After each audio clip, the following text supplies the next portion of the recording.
This is Super Yacht News. In association with Go Earth, navigating boat buyers to better deals. Hi, welcome back to the channel. So we've got some video footage here of a yacht that ran aground in near Bodrum in Turkey. The yacht is a 40 meter, 130 foot Amels built yacht called Monte Carlo. Now the footage was posted on social media over the last day or so. The vessel's previous name was Sea Pumpkin as well. Anyway, we'll show you some footage here in a second. Now you might be thinking like I was when I first heard the story, that there was probably some sort of underwater rocks there that were marked on a chart maybe, or maybe not marked on a chart. But when you see the footage, you'll wonder, as I did, how they may have not noticed these rocks. They are very clearly protruding out of the water. When I see something like this, I always jump to some sort of control failure or, some sort of mechanical failure that meant that they couldn't avoid it because it's so clearly obvious. Could have been a weather issue as well. I mean, it's very clear here, but it could have been that when it happened, 15 hours before someone videoed it, that the vessel, that the weather was really bad and the vessel was pushed onto the rocks. But it could have also been someone was on autopilot. They didn't mark it on their chart, on their autopilot route. And then they turned away to look at something else, and then boom, they hit those rocks. So yeah, I'm not quite sure why. Obviously they said that in the actual text that it was an unknown cause. Now, like I said, this vessel is a 40 meter, 130 foot yacht built in 1988 by Amels. So it's an older yacht, but that's no reason for it to run aground, of course. Right now, at the moment, there's a tug on site. If we look on AIS, we can see that there's a vessel here helping them to refloat that vessel and potentially tow it to port if it's sustained any serious damage. Now, obviously, there's a time period after something like this happens. They have to check the vessel to make sure that there's no holes in the hull, that when they pull it off the rock, it starts to sink, right? So, so they'll probably have done that already. And now the tug's there to help them to get underway. This is the reason why the other vessel, Attila, was arrested when it got into a similar situation, and they told them that they needed to have a plan and they needed to inspect the hull, and they didn't do either of those things, and they just pulled the yacht off the rocks, and then the vessel got detained in Spain. So yeah, you have to do it properly. So the last thing you want to do is finally free yourself from the rocks and then sink. Anyway, we'll move on to the next story. This is from the Nassau in the Bahamas. An American boat captain is facing a charge of causing dangerous harm after he allegedly attacked a tourist. The prosecutors say Aidan Grossman of Miami injured Benjamin Jackson, a resident of Fort Lauderdale, Florida, on the 2nd of July. Prosecutors alleged that while in Harbor Island in the Eleuthera, this is the same place where Paige Bell was killed, the same exact place, and this was on the 2nd of July. This was the day before, actually. Anyway, the boat captain attacked the other man. Apparently, the other man accused the boat captain of moving his golf cart, and he hit him on the head, fracturing his skull. So he's denied the charge, and he's been arraigned before the magistrate's court.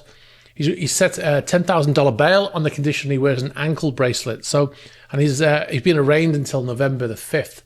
So I don't know what's going in the water over there, but yeah, that's quite a violent attack based on what seems to be quite a minor thing, doesn't it? Now, while we're on the subject, we've mentioned the killing of Paige Bell.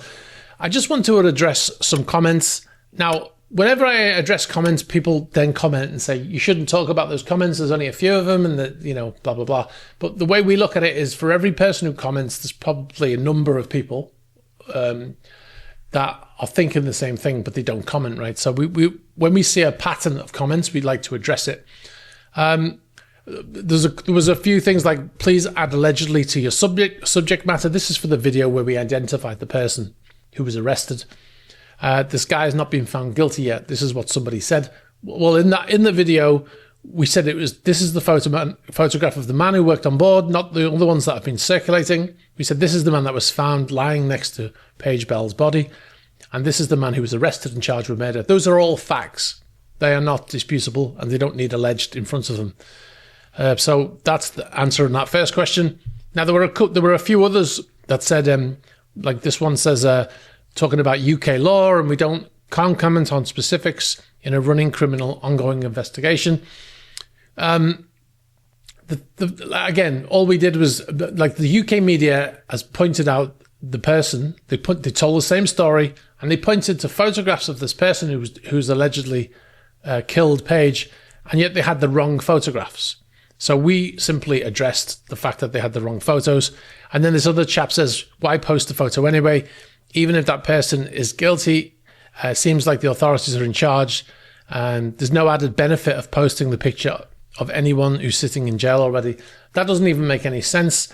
The fact is that the wrong person's photographs were being circulated. And what I said to that gentleman is, if they were your photographs being circulated as the murderer, you'd be thanking me for posting the correct photograph, right? So I just want to address all of those comments. We haven't said anything in the previous video. If you watch the previous video again, you'll see that we simply said, this is the man that worked on board, this is the man that was arrested, and he's been charged with murder. And like I said, they are facts, and they are undisputable. I also wanted to point out that the tabloid newspapers in the UK that I mentioned before, the Daily Mail, the Sun, the Daily Mirror, they have all stopped using the incorrect photos of the man, no doubt after seeing our video. The only one there's still one by the Sun up, but all of their more recent articles about this incident do not show the wrong person. In New York Post still has the wrong person, but most of them are now removing those incorrect photos. Now, just a quick update. There's not been much of an update as far as we know, other than the vessel has left the Bahamas and is now in Florida, in a marina in Florida. That's all we have for you. And of course, when we know more, we'll bring it to you. Some photographs from the Bayesian have been released. AP got hold of these photographs. I don't know how they got them. They clearly were not invited on board. I'd be very surprised if they were invited on board to an ongoing investigation to take photographs to be released to the press, or to the public, should I say. It's most likely somebody working in that port, in that marina, has got access to the facility, has taken those photographs, and then there's, based on my own experience with AP, that AP they've been sent to the AP, and they've paid them nothing, and then they've used his photographs, whoever it is. Now, besides that, the reason why I brought it up, it's quite interesting actually. One of the photographs in the engine room shows very clearly, top dead center there, there's a camera in the engine room. So that's very interesting. That providing that camera was working, which it was required to be, they should have some footage of the engineer, to be able to corroborate what he said, that he went in and started the generators and things. You can actually see the generators in one of the photos. I think it's the same photo. I don't see them as I'm recording this. Anyway, I just wanted to point out that it was really interesting that those photographs managed to get out, and it also clearly shows that shell door on the port side stern, not on the stern, on the port side near the stern, the shell door that was alleged to have been left open. To me, I said we have to wait until they've checked it and checked the pins, and make sure it's dogged. But that looks closed to me. That doesn't look like it's been smashed closed in the sinking or anything like that. That looks like a closed or a shut door, should I say. Anyway, we'll move on. We've got an update on motor yacht Luminosity. You might remember this one. We've been covering this for a few years now. Rested in 2022, owned by Andrei Guryev, and the vessel's been arrested initially it was prevented from leaving because of the sanctions, but it's been arrested because of unpaid debts to local companies and to the crew. The vessel's been for sale for a while now with Blue Water Yachting, and they've got it advertised for 135 million euros. Now, if you cast your mind back to February 2022, Mr. Guryev bought that yacht for 260 million euros. Now, what we understand is that from documents that we've seen, the owner has a special license to sell the yacht, which is what the CEO or the person I spoke to from Blue Water Yachting told us at the time, although he didn't want to provide any evidence that was the case, but this seems to corroborate that. And that's how it's been allowed to be advertised for sale. I did wonder. But that license has expired now, and they've had to start the renewal process to get an extended or a renewed license for to allow him to sell that yacht. Why does he need a license? Because he's under sanctions at the moment. Now, the good news is, in the event of any sale, before that vessel was allowed to leave, the debts would have to be paid to the crew and to all of those local businesses that owe money. I take it there's things like fuel and other services that have been provided to that yacht and they've not been paid. We posted some video footage. I'll probably put it on screen while I'm talking about it, of the state of that vessel right now. Now, obviously, it's nothing that cannot be fixed, but it does look like it's not being looked after properly, and that's probably because the crew, they've got a skeleton crew on board, and if you think about a yacht like that, would probably normally have a crew of around 30, maybe more, and there's probably 5 or 6 people on board. The last time we spoke to anybody who had any knowledge of this, there were 5 people on board, so they obviously can't look after it the way a crew of 30 would. But yeah, that's really interesting to see that they managed to get a special license to sell that vessel. I'm very surprised by that, to be honest. And I think it's probably something to do with the way these ownerships are structured, that they've been able to get that license. All right, I've got one more thing before I go. This is a video that's been posted on YouTube, so I'm not going to show the whole video. I don't want to upset the original poster, but I'll show some of it. This is it was entitled "Captain Wants to Go Down with His Boat," and you can clearly see in this video that the vessel is really, on fire. That is beyond the ability for a person to put out a fire, just the FYI. When it gets to this state, the only thing you can save is yourself. And these guys are going in there on a small boat to try and help those 2 people who are on board. But the guy doesn't want to leave. He still thinks he's delusional. He still thinks he can save that boat. And he's trying to fight it with a bucket and a couple of fire extinguishers. So I'll play some of the video for you now. It's gonna explode. Come on, let's go. You can't save it now. Get off the boat. Jump, jump, jump. Hurry up. You're putting our lives in danger.